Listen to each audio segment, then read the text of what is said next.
Hey everyone, today we'll be focusing on our C++ basic course, and today we will be focusing on the following lesson, and without any further hesitation, let's get started. And now we're going to be focusing on characters today. So, a character is basically as the name suggests, a single character, which is a symbol that can be converted in ASCII format. For instance, we have a single symbol of A and an asterisk, for example, but each of these symbols can be converted into bits or zeros and ones, which are basically binary outputs, since that's just basically how computers communicate between each other. They all operate based on binary code. And characters are stored in 8 bits of memory, or 1 byte. And they represent different values, such as numbers, letters, and even images. And as stated before, binary represents data using zeros and ones, which is a computer's natural language, and this whole stack of bits, as stated before, is considered 1 byte. So if we were to Google, for instance, online in particular, you can do this out of your own time, a binary bit to string converter and vice versa, you, for instance, might be able to put in a single symbol, or any character per se, such as A, and you're going to get this 8 bit or 1 byte of memory output of binary code that is already situated and represents the entire symbol that we have. Now, if we were to even put in, for instance, a number and treat it as a given string in this case, because eventually, as we learn, strings are a compository of characters, we notice in particular for each single character for this number here, we get the individual outputs of all of the following characters in a binary format. And characters have 2 different types of formatting. There's signed characters, which can store both positive and negative values. And we also have unsigned, which can only store positive values, such as the ones that we have up here. And the range in particular, in terms of how each of the following outputs are already situated, is that signed characters, whenever we declared signed over what type of character they would have, they would be indicated as within a given range of negative 128 to 127, which in order for them to actually be computed into the following formats, since there are given ranges in terms of combinations that would actually be given a final output, we would have 0 and 1 as both positive and negative as well. For instance, if we were to go over and put in the following value of the largest possible value, and we put this combination inside of a string converter as well, in ASCII format, we will get a given rectangle. And if we also do the same thing over here, between negative 128, we will also get a given rectangle. If we do something completely outside of the range, we most likely won't get anything for our following output. And then for unsigned characters as well, we can only store positive values, such as the ones that we have up here. And the range in terms of their formatting go from 0 to 255, and there are all 8 bits used in magnitude. So, for instance, if we were to have the following values over here of this byte of characters in ASCII format, we would get the following symbol over here. And then if we were to have this following output that we would have, we would also give a given rectangle, indicating of our unsigned character as well.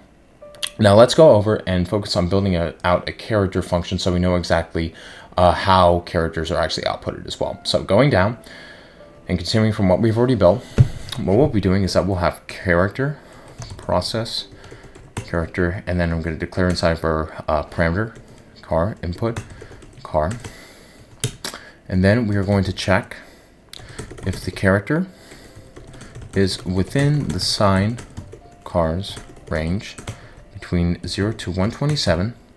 And so what we'll be doing is that we're just going to be doing this conditional statement of if input character is greater than or equal to 0 and input character is less than or equal to 127, then we're going to output by using cout the character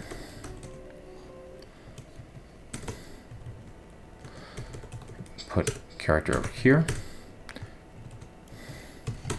is treated as signed, and L. and then we will return our input character. And then we'll put in 2 more conditional statements as well. If the character falls outside the sign character range as well,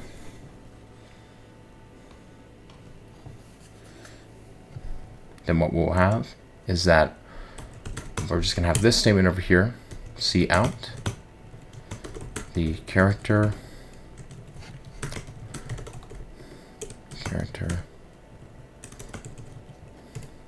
is treated as unsigned, and L. And then if we have an invalid range, an edge case, so you have the character, input character, is invalid or unknown. Now, we return this following symbol here as a default case.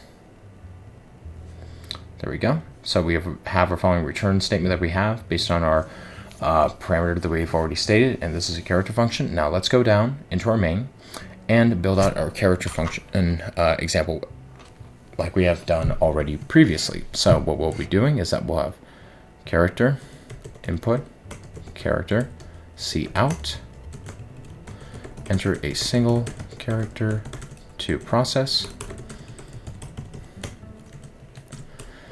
and then cin input character processed character. Now we can also rename this as well. The point is that whenever we're calling on our process character function that we have already declared up here, we just need to put it inside of our parameters. So if we were to, for instance, go inside of our IED,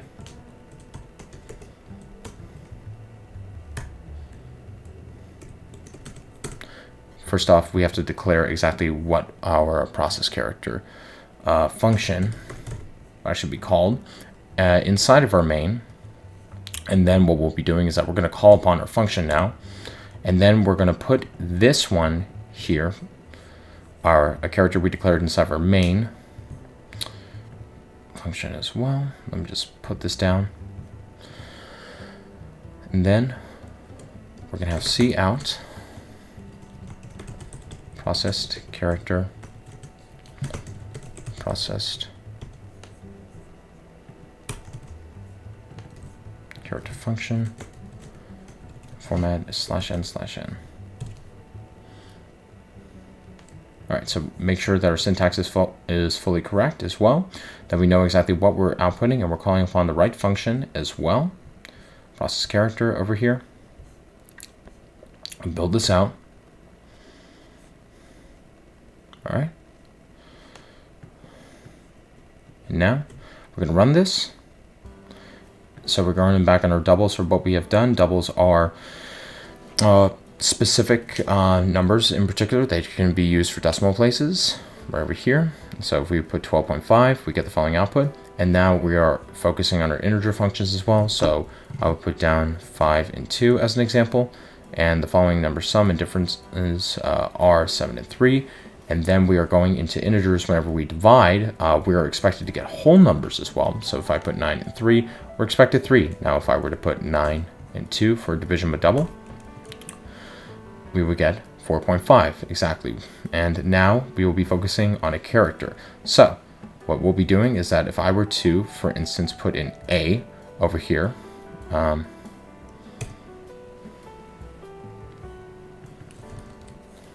make sure that we have everything already spelled correctly as well.